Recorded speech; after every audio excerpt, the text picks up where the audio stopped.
Okay, ito na naman tayo. Alam ko that for most of us, I think for all of us, the pandemic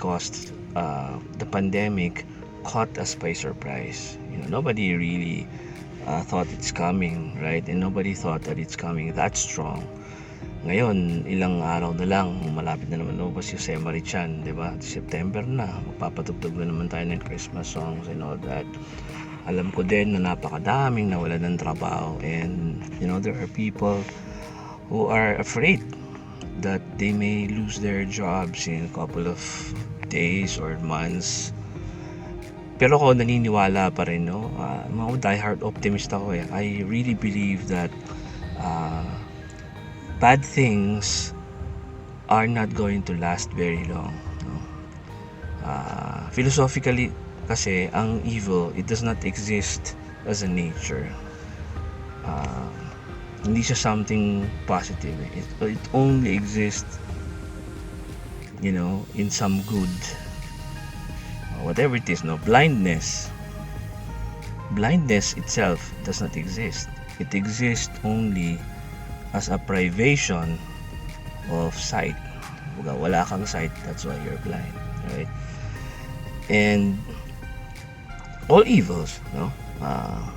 Death, sickness, all these things, they are not, they do not exist by themselves. They exist only in some form of a good. And para sa akin, syempre, the greatest good is that you're alive. Yun yung greatest thing, no? The reason why a person may be considered blind is because he is still alive, although he is blind. The reason why I think a guy, or a person is called sick is because he or she is still alive. However, sick nga lang siya, no? And you may debate na mas mabuti pa doon sa ibang tao na wala nang buhay kaysa may buhay na hindi naman ayos yung kanyang buhay. You may debate all that, but in the end, the fact that you have life, they're still full of options, they're still full of hope. Ako naniniwala talaga dun, no? Very optimistic talaga ako sa buhay. Although syempre mayami ang konti, tinatamaan ka ng pessimism, may narinig ka mga ganitong bagay, news, ganyan. Tapos, in a couple of minutes, hours, maybe days, maybe even weeks, hindi ka mapalagay, nag-iisip ka ng mga options, ano bang gagawin ko, ganito, ganyan. Pero na-realize ko na after all that, ang lumalabas sa akin pag nangyari yung mga ganong negative things, lumalabas yung mas nagiging kang creative. Imagine, no? Ito, example lang, guys. Imaginein mo si Steve Jobs mismo, no? You think about creativity, naiisip ko talaga siya eh. And yan, si Steve Jobs, yung ginawa niyang company, na-kick out pa siya ron, He was kicked out of his own company, which is, for me, quite a big thing. I mean, imagine that, being kicked out of your own company that you founded, diba? And yet, in the end, he was able to come back to Apple and make it big. Of course, in the end, he succumbed to death. And that's a different thing. Of course, in the end, death claims all of us. And for me, yun nga a lot of people might debate that. Hindi naman yun ang pinag-usapan natin dito, so let's not deal with that. Maybe put that on another discussion. Pero going back, it is actually when he was kicked out of Apple that he discovered his inner strength, and he was able to connect with other people. At tingin ko, if he stayed in Apple, he would have focused himself too much on the Mac, yung Macintosh na original niyang project, and Apple would have died a natural death if he stayed in Apple. But he did not. He got kicked. So lalo siyang naging, masigasig. And for me, it's the same. Pag nasa-challenge ako sa isang bagay, lalo lumalabas yung bagay, yung creative juice mo, it comes out. So for me, yung nga sabi ko nung umpisa, 'di ba? Evil exists in some form of a good. and evil exists for the sake of the good. Parang in the end, yung mga masasamang nangyayari sa buhay natin, it brings out the best in you. And nakaka-move forward ka lalo pag iniisip mo yun, pag come to think of it. The more you become more creative, the more you become innovative, the more you focus yourselves on other things. Sabi nga when God closes the door, He opens a window. Mas better yung sasabihin ko dun when God closes a window, He comes back with a major upgrade. Kasi mga nakakaintindi sa computer, maintindihan yung sinasabi ko. Okay, so diba, when things go wrong, and they usually do, dun mo nakikita yung mga ibang opportunity na hindi mo nakikita kasi nakafocus ka sa isang bagay lang. When things go wrong about what you're doing, all you need to do is just settle, pikit mo muna yung sandali yung mata mo, manood ka ng mga videos dito sa YouTube, panoorin mo yung videos ni DreamShadow at i-like mo din yung kanyang content at subscribe mo siya. Basta ganun, yung pahingayin mo lang yung sarili mo, nung araw, ito sabihin ko, napaka importante sa akin. Sinabi to ng isang teacher sa Dominican, San Juan. I think this person even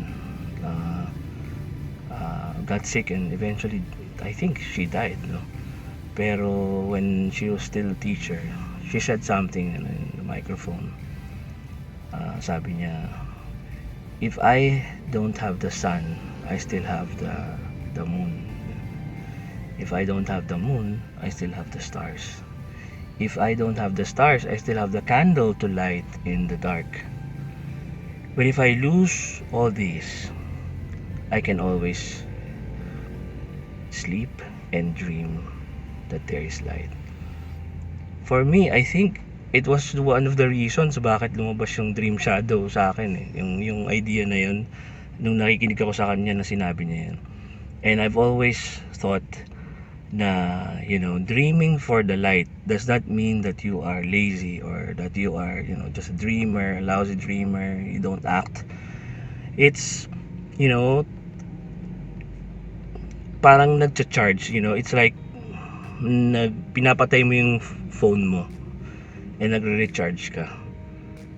Kasi wag mo ipipilit na mag-continue ka kasi lobat ka na patayin mo lang, and then i-refocus mo yung life mo kasi mas marami kang makikita ng mga opportunity pag tiningnan mo ulit siya. Ma-realize mo, okay, meron pala ako nami-miss out ng mga opportunity at hindi ko nakikita yun dahil nakafocus ako doon sa isang bagay. And nakikita mo lang yung mga ibang opportunity na yun pag may dumating sa yung medyo masama. Yung masama, pansamantala lang. Sabi nga ni Saint Augustine, God will not allow evil in your life unless by producing the evil, He can create a better good. Kaya nga sabi ko sense of faith talaga yun ang mag-live through pain and suffering and disease, evil, philosophical evil of course, but, ang mag-continue through all that is really talagang it involves a lot of hope and faith. Kasi imagine nung 1900s, 1800s, nung time na maraming pinapatay ng mga tao, nung World War II, World War I, the world thought that it's a finished world, and yet here we still are. Ang daming namatay sa COVID-19 dito sa Philippines, more than 200,000 ang may case, and yet we continue. Pumapasok pa rin tayo sa mga offices natin. Hindi natin alam kung hanggang kailan yan.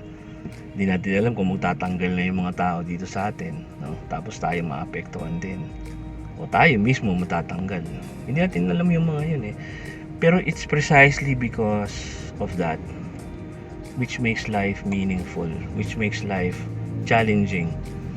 And dun ka ngayon makakadiskarte. Makikita mo na, teka, hindi pala po pwede to, dito muna tayo sa kabila, something like that.